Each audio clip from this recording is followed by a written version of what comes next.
तमिलनाडु में बीजेपी का सिर्फ एक विधायक है, ये है संजय राउत। इन्होंने एक कठोर टिप्पणी की है, बड़ा तंज किया है। कहा है कि तमिलनाडु के गवर्नर को बीजेपी को सरकार बनाने के लिए न्योता देना चाहिए।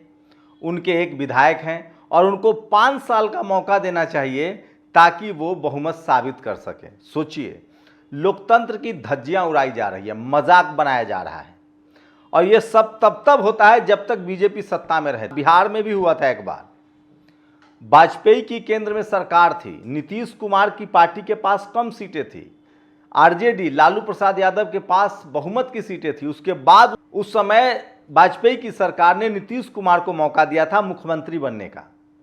बाद में वो सरकार गिर गई। खुद अटल बिहारी वाजपेयी की अल्पमत सरकार चली है 13 महीने और 13 दिन, उसके बाद गिर गई।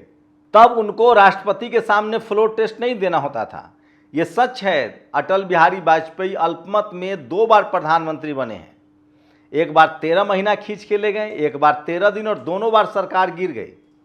लेकिन सोचिए, तमिलनाडु में 118 बहुमत का आंकड़ा है, 112 विधायकों की लिस्ट है थलापति विजय के पास, टीवीके के पास। वहां विपक्ष की सबसे बड़ी पार्टी डीएमके कह रही है कि उनको सरकार बनाने दीजिए, लेकिन बीजेपी के जो गवर्नर हैं, गवर्नर को केंद्र का प्रतिनिधित्व माना जाता है, वो कह रहे हैं कि नहीं। लेकिन गवर्नर का अच्छा इस्तेमाल बीजेपी से बढ़िया कोई नहीं करता है।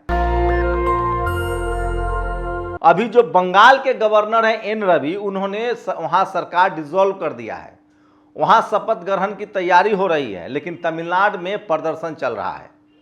कांग्रेस ने आज बड़ा प्रदर्शन किया है, टीवीके के कार्यकर्ताओं ने अलग से प्रदर्शन किया है। सवाल है कि बीजेपी चाहती क्या है। दरअसल बीजेपी के पास दक्षिण भारत के राज्यों में एंट्री बैन है। अब वहां कांग्रेस जो है वो 3 राज्यों में पहुंच चुकी है। केरल में उसकी सरकार हो गई है, उसके बाद तेलंगाना में उसकी सरकार है और कर्नाटक में सरकार है। कर्नाटक बीजेपी का कभी गढ़ माना जाता था, लेकिन अब नहीं है। तो कर्नाटक, केरल और आपको बता दें कि तेलंगाना, ये तीनों में कांग्रेस की सरकार है।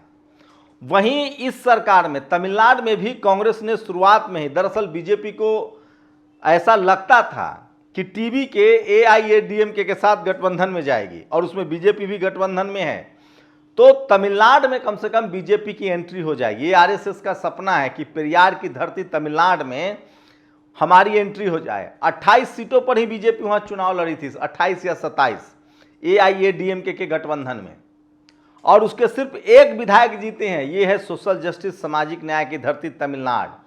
उसके बावजूद बीजेपी की कोशिश है कि उसका सरकार में सीधे भागीदारी हो और एआईएडीएमके जो जयललिता की पार्टी है उनके कंधे पर बंदूक रखकर तमिलनाडु की सरकार चलाई जाए। टीवीके जो थलापति विजय, जिन्होंने पहली बार पार्टी बनाई है, उनके 106 सांसद जीत के आए हैं। 2 और 5 सांसद जो है कांग्रेस, 112 की लिस्ट उनके पास है। बाकी उसमें लेफ्ट पार्टियों के सांसद हैं, कुछ और लोग उनको समर्थन देना चाहते हैं। जो मुख्य विपक्षी दल है स्टालिन, उसको कोई फर्क नहीं पड़ता है। वो कह रहे हैं कि टीवीके को सरकार बनाने दीजिए, हमें जनता ने विपक्ष में बैठने के लिए मैंडेट दिया है, हम सरकार से 6 महीना कोई सवाल नहीं पूछेंगे। वैसे भी जानकार बताते हैं कि फ्लोर टेस्ट विधानसभा में होता है।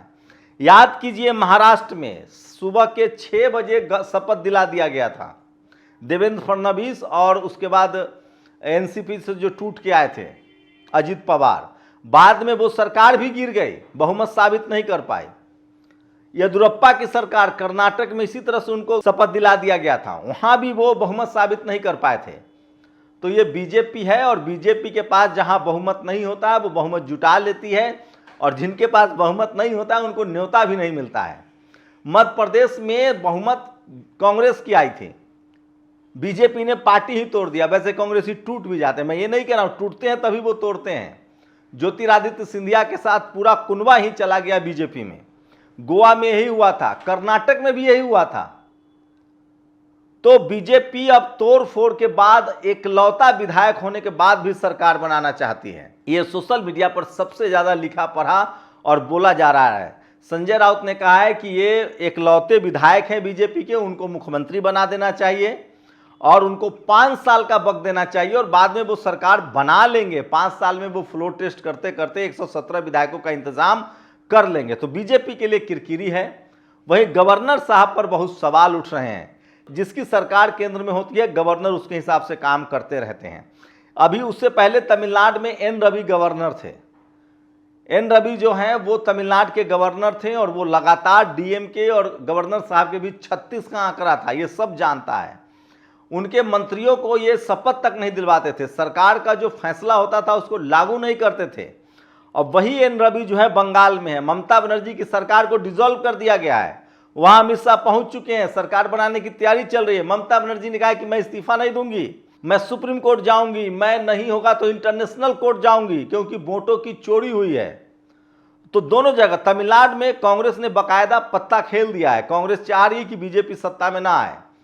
टीवी के जो थलापति विजय हैं वो भी बाबा साहब और पेरियार के अनुयायी हैं और वो भी चाह रहे हैं कि बीजेपी के साथ वो सत्ता में ना जाए। बीजेपी का जबकि एक विधायक है, एआईएडीएमके वहां सरकार बनाती रही है, लेकिन वहां वो भी अभी तीसरे नंबर की पार्टी है। दूसरे नंबर पर स्टालिन है। वहीं टीवी अखबार ने लगातार झूठ फैलाया कि स्टालिन और राहुल गांधी के बीच तलवारें खींच चुकी है, दोनों एक दूसरे पर आरोप प्रत्यारोप लगा रहे हैं। यहां तक बयान चला दिया गया कि डीएमके ने कहा है कि कांग्रेस ने मेरे पीठ में छुरा घोंपा, जबकि यह सच्चाई नहीं है। स्टालिन ने कहा है कि राहुल गांधी पर मुझे भरोसा है, उन्होंने जो भी फैसला लिया है मुझे उससे कोई दिक्कत नहीं है। हमें मैंडेट मिला है विपक्ष में बैठने के लिए और हम विपक्ष में बैठेंगे। थलापति विजय से हम 6 महीना कोई सवाल नहीं पूछेंगे। जनता ने उनको सरकार बनाने का मैंडेट दिया है, उनको सरकार बनाने देना चाहिए। लेकिन वहां गवर्नर 2 बार थलापति विजय को वापस भेज चुके हैं। वो कह रहे हैं कि 118 विधायकों की चिट्ठी चाहिए, तभी जाकर हम आपको मुख्यमंत्री पद का शपथ दिलाएंगे। वहीं उनके कार्यकर्ता जो हैं वो लगातार धरना प्रदर्शन कर रहे हैं। कांग्रेस ने भी आज प्रोटेस्ट कॉल किया है। तो ये लोकतंत्र के नायाब तरीके हैं जो मैं आपको बता रहा हूं। लोकतंत्र में इस तरह के खेल होते रहे हैं। मैं आपको बता दूं कि जब जब केंद्र में बीजेपी की सरकार रही है, पहले कांग्रेस भी इस तरह के कुछ खेल कर चुके हैं, लेकिन हाल के दिनों में वाजपेयी जब केंद्र में थे तब बिहार में नीतीश कुमार को अल्पमत की सरकार बनाने का न्योता दिया गया था। उस समय आरजेडी सबसे बड़ी पार्टी थी। तो स्टालिन के राज तमिलनाडु में टीवीके की विजय हुई है। स्टालिन पहले मुख्यमंत्री थे, उन्होंने इस्तीफा दे दिया, कहा कि हमको मुख्यमंत्री अब नहीं बनना है, हम कोई गठबंधन में भी नहीं जाएंगे, हमें विपक्ष में बैठने का मैंडेट मिला। सोचिए उस बंदे की ईमानदारी। उसने कहा कि हम, उसके पास ऑप्शन था कि वो टीवी के साथ गठबंधन में जाता, लेकिन उसने कहा कि नहीं, वो हमारे खिलाफ चुनाव लड़े हैं, हम गठबंधन में नहीं जाएंगे। लेकिन बीजेपी कई बार अल्पमत की सरकार बनवा चुकी है। तमिलनाडु के गवर्नर अर्लेकर साहब को चाहिए कि एक विधायक वाली पार्टी भाजपा को सरकार बनाने का न्योता दे, क्योंकि 108 विधायकों वाली सबसे बड़ी पार्टी बहुमत सिद्ध करने में सफल है। यह गवर्नर की शक्ति का बेजा इस्तेमाल है, वरना इस देश में दर्जनों ऐसे उदाहरण हैं जहां छोटी पार्टी होने के बावजूद शपथ करा दिया गया और विश्वास मत हारने के बाद त्याग पद देना पड़ना। 2000 में राजद गठबंधन के पास 159 विधायक का समर्थन था और एनडीए के पास 151 विधायक का समर्थन था। राबड़ी देवी की पार्टी राजद के पास 124 विधायक थे। ये तब था जब झारखंड और बिहार एक साथ था। नीतीश कुमार की समता पार्टी के पास केवल 34 विधायक थे। उस समय केंद्र में अटल बिहारी वाजपेयी की सरकार थी। उस समय के तत्कालीन गवर्नर विनोद चंद्र पांडे ने नीतीश कुमार को मुख्यमंत्री की शपथ दिला दी। 2019 में महाराष्ट्र में स्थिति पैदा हुई। उस समय तत्कालीन गवर्नर भगत सिंह कोश्यारी ने सबसे अधिक पार्टी होने के कारण भारतीय जनता पार्टी के देवेंद्र फडणवीस को सरकार बनाने का न्योता दिया, मुख्यमंत्री की शपथ दिलाई। 5 दिन बाद वो सरकार गिर गई। वाजपेयी खुद 2 बार अल्पमत की सरकार चला चुके हैं, 13 महीने और 13 दिन, और दोनों बार उनकी सरकार गिर गई।